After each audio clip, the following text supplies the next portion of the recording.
if you've got your shoulder up high compared to low, well, it really dramatically changes your catch position.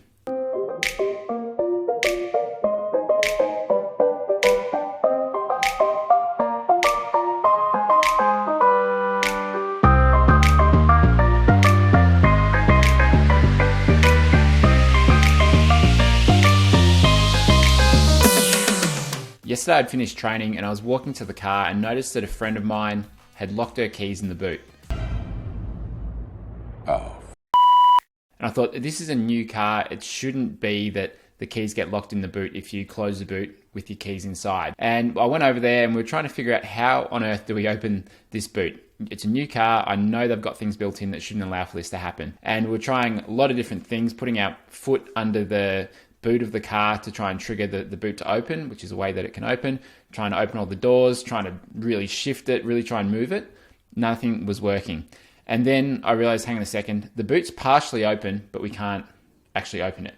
So what if we close it, we push the boot and close it properly and then try and press the button and open it that way. And what do you know, it worked. And I find that swimming is sometimes like that, where there's one thing that's staring you in the face, it's blatantly obvious when you look back, but you don't know what it is at the time. And I find that your shoulder position, when you're going through the catch, can be a little bit like the boot, not being fully closed in order to open it. I got a message from Meanie Jones where she was looking at our previous video from last week, and she was talking about you've got to keep the shoulder high to be able to get the catch. If the shoulder goes low, then it's very hard to get a good catch. It's going to impact everything else. And you can see in this movement here, if you've got your shoulder up high compared to low, well, it really dramatically changes your catch position. So if you keep the shoulder high, and I think of that as being near the cheek, so not on it, not covering the ear, but just near the cheek, that's a high position that's going to allow for a high elbow catch. So that's where we want the shoulder to be. So if you get that right, that can dramatically change the way that you swim freestyle, because it allows your lats to be used better and allows your arm to get into the right position. And so if you're wondering, how do I go about training that movement and developing it? I'd start with a side kick or even 6-1-6 drill, where when you're kicking on the side, make sure that your shoulder is near your cheek as you're kicking. Train that position. You want to get used to that, and you can do that by kicking, first of all. Then when you progress onto the catch, you can do some drills like single arm scoop drill, again, where you're practicing keeping the shoulder near the side of the face.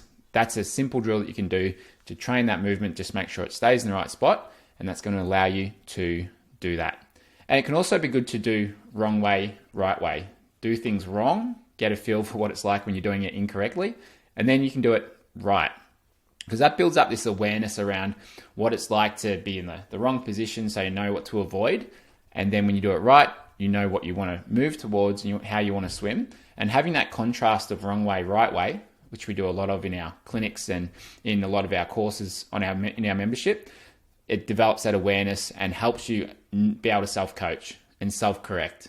Where you may not have someone there watching you, standing on the side of the pool watching you. So actually being able to go, oh, hang on a minute, I can feel that my shoulder is starting to drop low, so I need to bring it back up. Being able to self-correct is a great way to make sure that your technique stays where it should.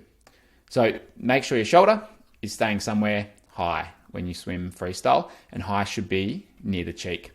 We've just added a whole bunch of new clinics here in Australia. So we've got some Melbourne, Brisbane, and Sydney dates coming up for early 2023.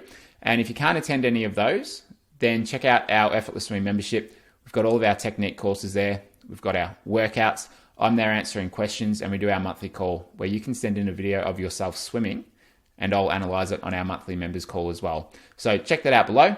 If you're looking to improve your swimming and you're not quite sure where to start, you need a little bit of guidance, I'm there to help you. Thanks for watching. See you next week.